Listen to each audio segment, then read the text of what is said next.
মুসলিম শরীফের রওয়ায়াতের মধ্যে আছে হাদিসটি, আল্লাহ রাসূল বলেন যে আফদালুস সিয়ামি বা'দা রমাদান, মানে রমজানের রোজার পরে সবচেয়ে দামি রোজা হলো মুহররম মাসের রোজা। সুবহানাল্লাহ। রাসূল কারীম সাল্লাল্লাহু আলাইহি ওয়াসাল্লাম বলেন রমজান মাসের রোজার পরে সবচেয়ে দামি রোজা যেটা সেটা হলো মুহররম মাসের রোজা। কারণ মুহররম মাস একটি দামি মাস। এই মুহররম মাসে এমন কিছু ঐতিহাসিক ঘটনা ঘটেছে যেগুলো আমাদের সকলকে জানা রাখতে হবে। শুধু জানা রাখলে চলবে না, এটা আমাদের সকলকে ইতিহাসের পাতায় চিরস্মরণীয় হিসাবে স্মরণ করতে হবে। মুহররম মাসে বেশ কয়েকটি ঘটনা ঘটেছে। উমদাতুল কারি সহিহুল বুখারী, তিনি বুখারী শরীফের সরার মধ্যে বলেন মুহররম মাসে ঐতিহাসিক 10টি ঘটনা ঘটেছেন, যে ঘটনাগুলো আমাদের সকলকে স্মরণ রাখতে হবে। মুহররম মাস আসলে মনে করি আমরা এটা শুধু হাসান আর হুসাইনের কারবালার শহীদের মাস, ঠিক না? মনে করেন আমরা মনে করি যে মুহররম মাসের এই দিনটা আসলে যে এই দিনটা মানে এই দিনে হাসান হুসাইন শহীদ হয়েছে। শুধু আশুরা মানে মুহররম মানে কারবালার ময়দান। অথচ এই মুহররম মাসটা আরো আগের থেকেই পরিচিত। এই মুহররম মাসটা আরো অনেক আগের থেকেই পরিচিত। রাসূল কারীম সাল্লাল্লাহু আলাইহি ওয়াসাল্লামের নাতি হাসান হুসাইন, তিনি তো রসুলের জন্মের, তারা তো রসুলের জন্মের পরে আসে, ঠিক না? বলেন তাদের ঘটনার জন্মের পরে। আর এই মুহররম মাসের ঐতিহাসিক ঘটনা ঘটেছেন এটা আরো বহু শত শত বছর আগে, হাজার হাজার বছর আগে থেকে। যেমন রাসূল কারীম সাল্লাল্লাহু আলাইহি ওয়াসাল্লাম মক্কার যখন কাফেরদের যন্ত্রণায় মদিনার দিকে গমন করলেন, গমন করা অবস্থায় মক্কায় থেকে মদিনায় গিয়ে দেখতেছেন ওখানে ইহুদিরা রাসূল কারীম সাল্লাল্লাহু আলাইহি ওয়াসাল্লাম দেখতেছেন ইহুদিরা হযরত মুসা আলাইহিস সালামের স্মরণে রোজা রাখে, মহব্বতে রোজা রাখে। তো রাসূল কারীম সাল্লাল্লাহু আলাইহি ওয়াসাল্লাম ওই ইহুদিদেরকে বললেন, ও ইহুদিরা তোমরা আজকে রোজা রাখো, কারণটা কি আমরা জানতে চাই। তোমরা এই যে মুহররম মাসের এই দিন রোজা রাখার কারণটা কি? তখন ইহুদিরা ডাক দিয়ে বলে, ও পয়গম্বর, এটা এমন দিন রোজা যেই দিন হযরত মুসা আলাইহিস সালামকে আল্লাহ রাব্বুল আলামিন ফিরআউনের কফর থেকে আল্লাহ তাআলা হেফাজত করেছিলেন। আল্লাহ রাব্বুল আলামিন তার এই সমস্ত ফাহিশা কাজ থেকে, সমস্ত চক্রান্ত থেকে আল্লাহ তাআলা নাজাত দান করেছিলেন। তার শুকরিয়া হিসাবে আমরা অনুসরণ করে রোজা রাখি। রাসূল কারীম সাল্লাল্লাহু আলাইহি ওয়াসাল্লাম বললেন, তোমরা যদি রোজা রাখো তার স্মরণে নাহনু আহাক্কু বিমূসা মিনকুম ফাসামাহু আমারা বিসিয়ামিহি। আল্লাহ রাসূল বললেন সাহাবীদেরকে, ও সাহাবীরা, ইহুদিরা যদি মুসা নবীর স্মরণে মুহররম মাসে রোজা রাখে তাহলে আমরা মুসা নবীকে ইহুদির চেয়ে কম মহব্বত করি না, বেশি মহব্বত করি? বেশি মহব্বত করি। রাসূল কারীম সাল্লাল্লাহু আলাইহি ওয়াসাল্লাম বললেন, নাহনু আহাক্কু বিমূসা মিনকুম ফাসামাহু ওয়া আমারা বিসিয়ামিহি। আল্লাহ রাসূল সাহাবাদেরকে বললেন, নিজে রোজা রাখলেন এবং বললেন, ও সাহাবীরা, তোমরা এই মুহররমের 10 তারিখে তোমরা রোজা রাখো, তোমরা রোজা রাখো। তো রাসূল কারীম সাল্লাল্লাহু আলাইহি ওয়াসাল্লাম রোজা রাখতে বলেছেন। এখন দেখতেছে এই ইহুদিরা রোজা রাখে একটা, আর মুসলমানরা যদি একটা রোজা রাখে তাহলে ইহুদিদের সাথে মিল হলো কি হলো না? বলে মিল হয়ে গেল। রাসূল কারীম সাল্লাল্লাহু আলাইহি ওয়াসাল্লাম বললেন, আমরা রোজা রাখবো সুমু আশুরা ওয়া খালিফু ফীহিল ইয়াহুদা। রাসূল কারীম সাল্লাল্লাহু আলাইহি ওয়াসাল্লাম বললেন, আমরা রোজা রাখবো ঠিক, কিন্তু ইহুদিদের চেয়ে আমাদের একটু ব্যতিক্রম হবে। অর্থাৎ তারা যে একটা রোজা রাখে, আমরা যদি মুসা নবীর স্মরণে তার শুকরিয়া তার একটা রোজা রাখি তাহলে ইহুদিদের সাথে আমাদের আমলটা মিল হয়ে তখন তাদের বিপরীত আমরা আর একটি রোজা সংযুক্ত করে 2টি রোজা রাখবো। সুবহানাল্লাহ। কয়টা রোজা? 2টা রোজা রাখবো। এই জন্য আল্লাহ রাসূল বলেন, সুমু ক্বাবলাহু ইয়াওমান ওয়া বা'দাহু ইয়াওমান।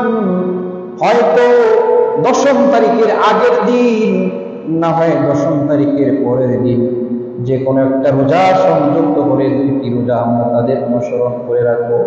অর্থাৎ রাসূল কারীম সাল্লাল্লাহু আলাইহি ওয়াসাল্লাম বললেন, মুহররম মাসের আশুরা রোজা রাখবো তো 2টি রোজা রাখবো। আমরা এখান থেকে যুক্তি দিয়ে সব জায়গায় এটা লাগাই দিচ্ছি। এখন যেমন শবে বরাতের রোজা যখন আসে তখন আমরা অনেকে মনে করি যে রোজা রাখতে হয় 2টা, ঠিক কিনা বলেন? কয়েকটা রোজা নাই, রাসূল বলছে 2টা রোজার কথা। এখন এটা কোন সময়ের বিধান সেটা আমরা খেয়াল করি না, শুধু মুহররমের আশুরার ক্ষেত্রে বিধান, ঠিক না বলেন? এই জন্য রাসূল কারীম সাল্লাল্লাহু আলাইহি ওয়াসাল্লাম বলেন, খালিফু ফীহি ইয়াহুদা। তোমরা রোজা রেখে ইহুদিদের বিপরীত করো, তাদের সাথে তোমাদের যেন মিল না হয়। কারণ মুসলমানদের আমল আর ইহুদিদের আমল এক হইতে পারে না, মুসলমানদের রীতিনীতি আর ইহুদিদের রীতিনীতি এক হইতে পারে না, ঠিক না বলেন? মুসলমানদের আদর্শ বেদিনদের আদর্শ মিল হইতে পারে না। আল্লাহ রাসূল বললেন, তাদের থেকে বিপরীত হওয়ার জন্য 2টা রোজা তোমরা রাখবা। কিন্তু ইনশাআল্লাহ শব্দটা আল্লাহ রাসূল ব্যবহার করেছেন, পরের বছর মৃত্যুবরণ করেছেন, আর রোজা রাখার সুযোগ হয় নাই।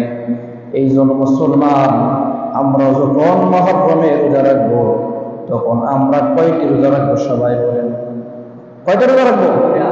2টি রোজা রাখবো না 3টা? 2টি রোজা রাখবো।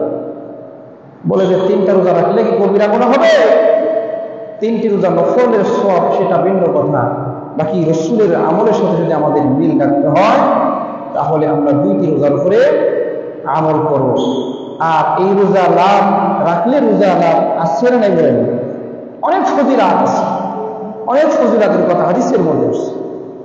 কারণ হলো রাসূল কারীম সাল্লাল্লাহু আলাইহি ওয়াসাল্লাম বলেন, আফদালুস সিয়ামি বা'দা রমাদান শাহরুল্লাহিল মুহাররম। রমজান মাসে রোজার পরে আল্লাহর তরফ থেকে সবকৃত রোজা আছে, তার মধ্যে সবচেয়ে ফজিলতপূর্ণ রোজা হলো মুহররম মাসের রোজা। মুহররম মাসের রোজা রাখলে কি লাভ? রাসূল কারীম সাল্লাল্লাহু আলাইহি ওয়াসাল্লাম বলেন, কোন ব্যক্তি যদি মুহররম মাসের 2টি রোজা রাখে, একটি করে 2টি রোজা রাখে, আল্লাহ রাব্বুল আলামিন, আমি আশা করি আল্লাহ তাআলা তার পিছনের এবং আগের 1 বছরের গুনাহটা আল্লাহ তাআলা মাফ করে দিবে। সুবহানাল্লাহ। সব কম না বেশি? বিশাল বড় সওয়াবের ওয়াদা। এই জন্য এই সমস্ত আমলগুলো আমরা করব, অথচ আমরা মুহররম মাস আসতে পারা কত কুসংস্কার রীতিনীতি আমাদের সমাজে চালু আছে, যেগুলো ইসলাম সমর্থন করে না, যেগুলো একজন মুসলমানের দ্বারা কখনো শোভা পায় না। এই জন্য রাসূল কারীম সাল্লাল্লাহু আলাইহি ওয়াসাল্লামের হাদিস থেকে জানতে পারলাম, মুহররম মাস যখন আসে তখন বেশি বেশি করে নেক আমল করা, রোজা রাখা, অন্যান্য আমল করা। 2 নম্বরে কাজ হলো রাসূল কারীম সাল্লাল্লাহু আলাইহি ওয়াসাল্লাম বলেন, মুহররম মাসের 10ম তারিখে তোমরা রোজা রেখে আল্লাহ তাআলার নৈকট্য হাসিল করবে। নৈকট্য হাসিল করতে হবে। তো মুহররম মাসের এই 10 তারিখে আমরা শুধু মনে করি কারবালার ঘটনা ঘটেছে, এই দিয়ে শুধু কারবালার ঘটনা ঘটেছে না, আরো ইতিহাসে অনেক ঘটনা ঘটেছে, অনেক ঘটনাই ঘটেছে। যেমন বুখারী শরীফের ওই নুসখার মধ্যে আসছে, হযরত মুসা আলাইহিস সালাতু ওয়াস সালাম যেদিন বিপদের মধ্যে, অর্থাৎ ফিরআউন যখন তার লশকর সহ যখন ধাওয়া করল, আর মুসা আলাইহিস সালাতু ওয়াস সালাম শুরু করলেন তার থেকে রক্ষা পাওয়ার জন্য। আল্লাহ রাব্বুল আলামিন যেদিন এই ফিরআউনকে ধ্বংস করে মুসা আলাইহিস সালাতু ওয়াস সালামকে নাজাত দিয়েছিলেন, ওই দিনটি ছিল মুহররম মাসের 10ম তারিখ। সুবহানাল্লাহ। কয় তারিখ ছিল?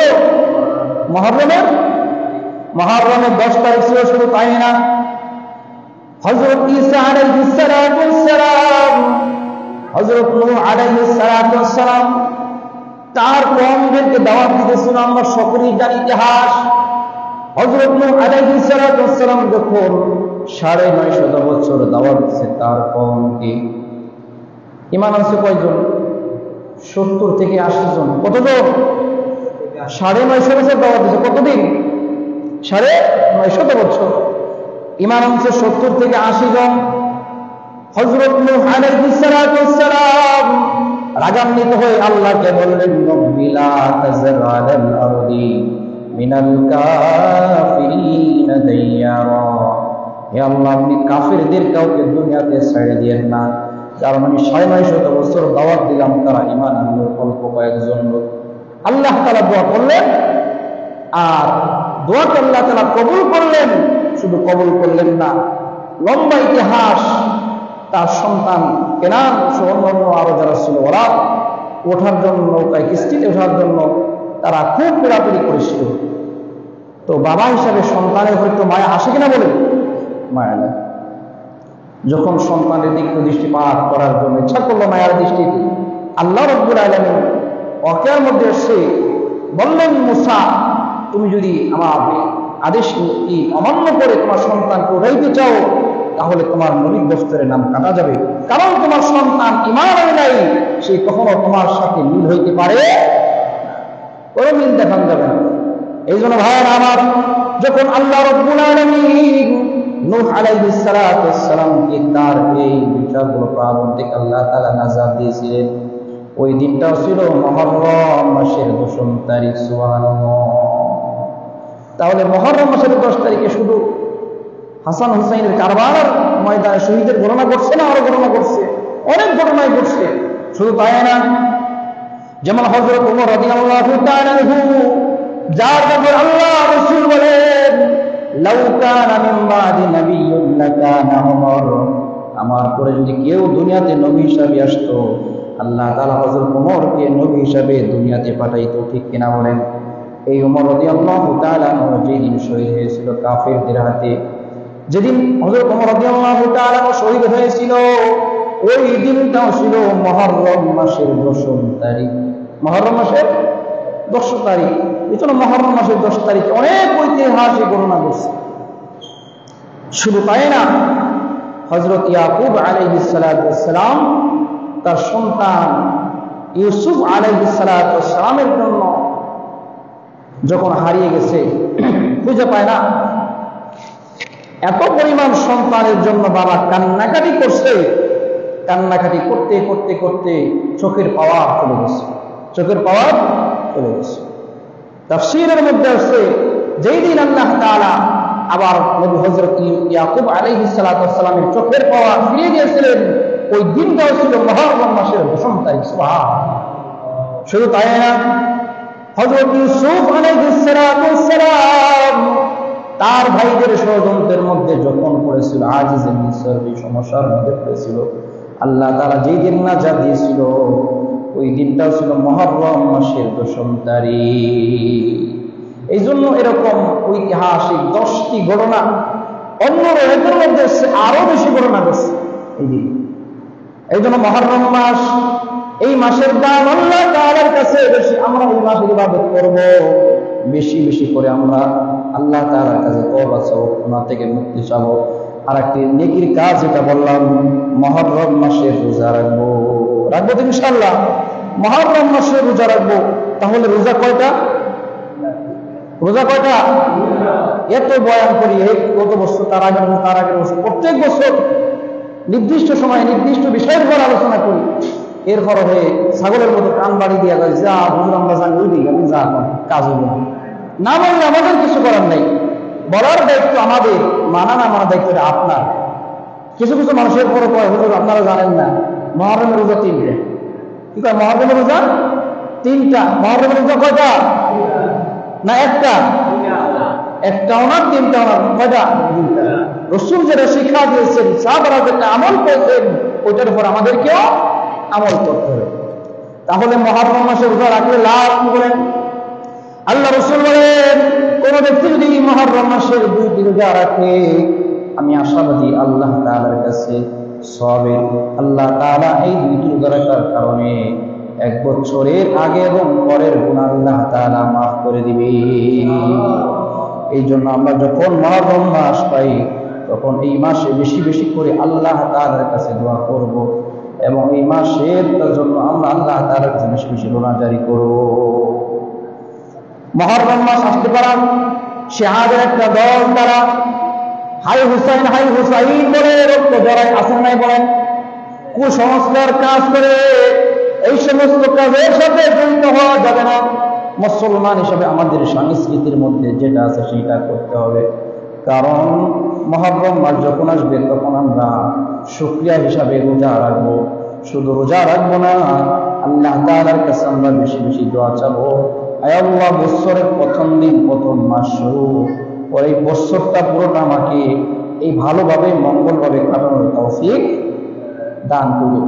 যেমন আমরা অনেকেই জানি যে জানুয়ারি প্রথম দিন আসতে পারা, ডিসেম্বরের শেষ রাত যখন আসে, নতুন বছর যখন আসে, তখন আমাদের অনেকের চিন্তা চেতনা যে এই দিন যদি আমরা ভালো মন্দ খাই, ভালো মন্দ করি, তাহলে সারা বছর ভালো মন্দ হবে। বৈশাখ যারা পালন করে তাদের একই আকীদা। কিন্তু মুসলমান হিসাবে আমাকে সর্বপ্রথম এটা শিক্ষা নেওয়া দরকার ছিল যে মুহররম মাস আসতেছে, এই মাসের দাম ইজ্জত আল্লাহ তাআলা দিয়েছেন, কোরআনেও বলেছেন, আল্লাহ রাসূল হাদিসের মধ্যে বলেছেন। অতএব এই মুহররম মাসের সূচনা যেন আমার ইবাদতের মধ্য দিয়ে কাটে এবং আল্লাহ তাআলার কাছে দোয়া করি যে আল্লাহ তাআলা যেন আমাকে আমাদের সকলকে এই মুহররম মাসের হক আদায় করার তৌফিক দান করে। সবাই বলি আমিন।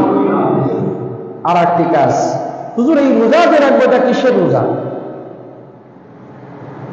মান্নত রোজা আর কাজা রোজা যেগুলো আছে, এই সমস্ত রোজা ছাড়া বাকি যে রোজাগুলো আছে সমস্ত রোজাই হলো নফল রোজা। কি রোজা বলেন? সমস্ত রোজা আমরা কোন নিয়ত করে রাখবো? নফল রোজা নিয়ত করে রাখবো। ওই শবে বরাতের জমায় আমরা আল্লাহ শবে বরাতের নফল রোজা রাখতেছি। এই মুহররম মাসের সময় একই অবস্থা যে আল্লাহ মুহররম মাসের নফল রোজা রাখতেছে, একই রাদা, একই নিয়ত আমার থাকতে হবে। বাকি আমার খেয়াল রাখতে হবে আমার রোজাটা যেন সহি তরিকায় আদায় হয়। কারণ আমাদের দেশে অনেকেই রোজা রাখে, কিন্তু রোজার মধ্যে তার সবের জায়গা আরো গুনাহ আসে, সবের জায়গা আরো গুনাহ আসে।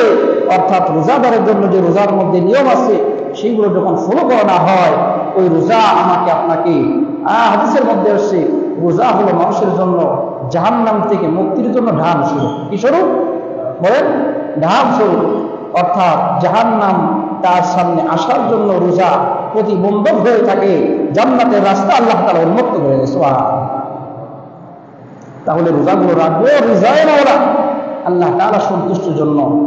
এটা আমরা প্রত্যেক মা বোনদেরকে জানাই দেবো। মুহররম তারিখ কবে? আজকে হলো ইংরেজি কয় তারিখ? আজকে 5 তারিখ না? 5 তারিখ। আগামী 17 তারিখ। কয় তারিখ? 17 তারিখ। অর্থাৎ মাঝখানে আর একটি শুক্রবার আসতেছে, জুমা আসতেছে। এর পরের যেই বুধবার আছে, কিবা অর্থাৎ আগামী বুধবারের পরের বুধবার মুহররম, অর্থাৎ মুহররম 10 তারিখ। এগুলো আমরা একটু খেয়াল করব। আমি প্রায় সময় কথাটা বলে থাকি দুঃখের সাথে, আমাদেরকে বাংলা, অঙ্ক, ইংরেজি সব যেগুলো আমরা পারি, সন, তারিখ, পূর্ণিমা লাগছে কিনা, কি হয়েছে না হয়েছে সব মুখস্থ, কিন্তু আরবি জিজ্ঞাসা করলে তখন আর খেয়াল থাকে না। এটাও যদি আপনি একটু খেয়াল করেন তাইলে সম্ভব। কারণ চাঁদ চলে, সূর্য ওঠে, পূর্ণিমার আগে পূর্ণিমা শেষ হয়, সব ইংরেজি হিসাবে না আরবি হিসাবে? আরবি হিসাবে ঠিক কিনা বলেন? এখন আমরা ইংরেজিটা বাংলাটা ফলো করতে করতে এটার সাথে আমার সম্পর্ক হয়ে গেছে, যার কারণে আকাশের অবস্থা দেখতে পারা, রাত্রের অবস্থা বলে দিতে পারি আজকে পূর্ণিমার কয়দিন হয়েছে, কি আসার ঠিক কিনা বলেন? অনুরূপভাবে আমরা যদি আরবিটাকে ওইভাবে হিসাবে রাখতাম তাহলে আমার একটা সুন্নাত চালু হইত। সুবহানাল্লাহ। মুসলমান হিসাবে আরবি মাস, তারিখ, দিন হিসাব রাখা এটা সুন্নাত। এটা কি বলেন? কারণ রাসূল কারীম সাল্লাল্লাহু আলাইহি ওয়াসাল্লাম, সাহাবা রাদিয়াল্লাহু আজমাইন, তারা তো ওই বাংলা আর অন্য ইংরেজিতে হিসাব করে নাই, তারা আরবি দিয়ে হিসাব করেছেন। আমরা যদি এটা হিসাব করি, রোজা রাখি ইংরেজি হিসাবে না আরবি হিসাবে? আরবি হিসাবে। মুহররম মাসে রোজা রাখবো, এটা আরবি হিসাবে না ইংরেজি হিসাবে? সব আরবি হিসাবে চলবে। এই যে আমরা কুরবানি করলাম, হজের মৌসুম, ঈদুল আজহা, ঈদুল ফিতর, আরো যত অন্যান্য রাত দিনগুলো আছে আমরা আমল করি, সব চলে কোন হিসাবে? আরবি হিসাবে। তাহলে আরবিটা স্মরণ রাখতে সমস্যা রাখি, এই জন্য এটা আমরা খুব খেয়াল করবো। 1445 হিজরি চলতেছে। কত কত 1445 হিজরি। এটা আবার কি? এটা আবার কি জিনিস বলি না। 1445 হিজরি মানে রাসূল কারীম সাল্লাল্লাহু আলাইহি সাল্লাম যেদিন মক্কা ছেড়ে মদিনায় গেছেন। কোথায় গেছেন? সহজ আপনাদেরকে বোঝাইতেছি। মক্কা থেকে হিজরত করে যেদিন কি মদিনায় গেছেন, ওই দিন থেকে আজকের এই দিন পর্যন্ত কয়শ বছর হয়েছে? 1445 বছর। ঠিক আছে, এটাকে বলা হয় হিজরি। এখন আমরা খ্রিস্টাব্দের সব হিসাব করে কি কেনা বলে মুসলমান আমাদের সংস্কৃতির রীতিনীতি যেটা আছে একটু স্মরণ করলে সবই সহজ। এই জন্য আল্লাহ রাব্বুল আলামিন বলেন, ইন্না ইনদাতাশ শুহুরি ইনদাল্লাহি 12 শাহরা। আল্লাহ তাআলা বলেন যে নিশ্চয় আল্লাহর বিধান, আল্লাহ তাআলার রীতিনীতি অনুযায়ী যে কয়টি মাস আছে, কয়টি মাস বলেন? 12টি মাস আছে। হ্যাঁ, 12 শাহরান। শাহরান মানে মাস, 12 মানে 12, শাহরান মানে মাস। তাহলে কয় মাস হলো? 12 মাস। ফি কিতাবিল্লাহি, আল্লাহ তাআলার কিতাব অনুযায়ী, কোরআনের রীতিনীতি অনুযায়ী, নিয়ম অনুযায়ী। এই জন্য মুহররম, সফর, রবিউল আউয়াল, রবিউল সানি, জামাদুল আউয়াল, জামাদুল সানি, রজব, শাবান, শাওয়াল, জিলহজ, জিলকদ, এই যে হিসাবগুলো আছে এটা আরবি রীতি অনুযায়ী চলে। এদিকে আমরা খুব খেয়াল করি। এবং বিশেষ করে মুহররম মাস আমাদের সামনে আসতেছে, এই মাসটিকে যেন আমরা ফাহিশা ভাবে, গুনাহের ভাবে না কাটাই। মুহররম আসলো, তা আমি মনে করলাম যে আমার ভাগ্যের পরিবর্তন করে দেবে, ভাগ্যের পরিবর্তন করে দেবে। এই জন্য রুটি আর হালুয়া বানিয়ে খাইলেই চলবে না, ঠিক না বলেন? মুহররম মাসে আমাকে আমল করে, আমার ধ্যান ধারণা, আমার চিন্তা চেতনার পরিবর্তন করে, আল্লাহর কাছে তওবা করে ইস্তিগফারের মাধ্যমে মুহররম মাসে রোজা রাখতে পারি, আর আল্লাহর কাছে বেশি বেশি দোয়া করতে পারি, তাহলে ভাগ্যের পরিবর্তন কে করবে? কে করবে বলেন? আল্লাহ করবে। ভাগ্যের পরিবর্তন কোন দিবস, কোন সময়ে, কোন অবস্থা মানুষকে পরিবর্তন করতে পারেনি। ভাগ্যের পরিবর্তন কে করনেওয়ালা? আমরা গণকের কাছে যাই, হাত দেখে বলে এটা আছে তোমার মাথায় মোড়া দুটো থাকে, 2 বিবাহ, ডেকে না বলে। হ্যাঁ, আবার চোখ দেখে এই সমস্যা ওই সমস্যা, এগুলো সম্পূর্ণ হারাম। মানুষকে ভবিষ্যৎবাণী দেওয়ার কোনো সুযোগ আছে? মানুষ কোনো মানুষের ভবিষ্যৎবাণী বলতে পারে? পারে না। যদি কেউ বলে তাহলে সে কি জানে তার ঈমান থাকবে না, যদি বিশ্বাস করে। কারণ সমস্ত ভবিষ্যৎবাণী দেওয়ার মালিককে আল্লাহ। আমার তাকদীরের পরিবর্তন ঘটাবেও আল্লাহ, ঠিক না বলে? এই আকীদা আমাকে রাখতে হবে। অনেক সময় আমরা এই আকীদায় বিশ্বাস করি। যেমন আমাদের দেশে কিছু মানুষ, তারা কিছু কাজ করবে তো চিন্তা করে যে এই সময়, এই দিন এটা করা নিষেধ। আছে না বলে? আছে কিনা বলে? রাতে টাকা দেওয়া, লেনদেন করা নিষেধ। কয়টা মুরব্বীদের কথা। মুরব্বীদের সংস্কৃতি চলবে না কোরআন হাদিস চলবে? বলেন না কেন, কি চলবে? মুরব্বীদের কথা যদি কোরআন অনুযায়ী মানে তাহলে কথা মানবো, ঠিক না বলে? যদি না মেনে মারা যাবে। আল্লাহর কোরআনের সংঘর্ষ হয়ে, হাদিসের সংঘর্ষ হয়ে সারা দুনিয়ার সমস্ত মানুষের কথা মানা যাবে না। তাহলে কোনো দিন অমুক সিজন আসতে পারা, ওই দিন একজন বলতেছে যে মুহররম মাস আসতেছে, এই সময় বিবাহ শাদী বিভিন্ন অনুষ্ঠানে এগুলা না করা, কারণ এই কারবালার ময়দানে হাসান হোসেন শহীদ হয়েছে, এই মাস দুঃখের মাস, নিষেধ। কই পাইলেন? তাহলে তো অনেক সাহাবী, লক্ষ লক্ষ সাহাবী, কত নবী পয়গম্বর বিভিন্ন মাসে বিভিন্ন সময় শহীদ হইতে, ঠিক না বলেন? তাহলে আপনি বিবাহ শাদী কোন সময় করবেন? আল্লাহ তাআলার নির্দিষ্ট যে দিনগুলো আছে ওইগুলোর ছাড়া আর কোনো করা যাবে না।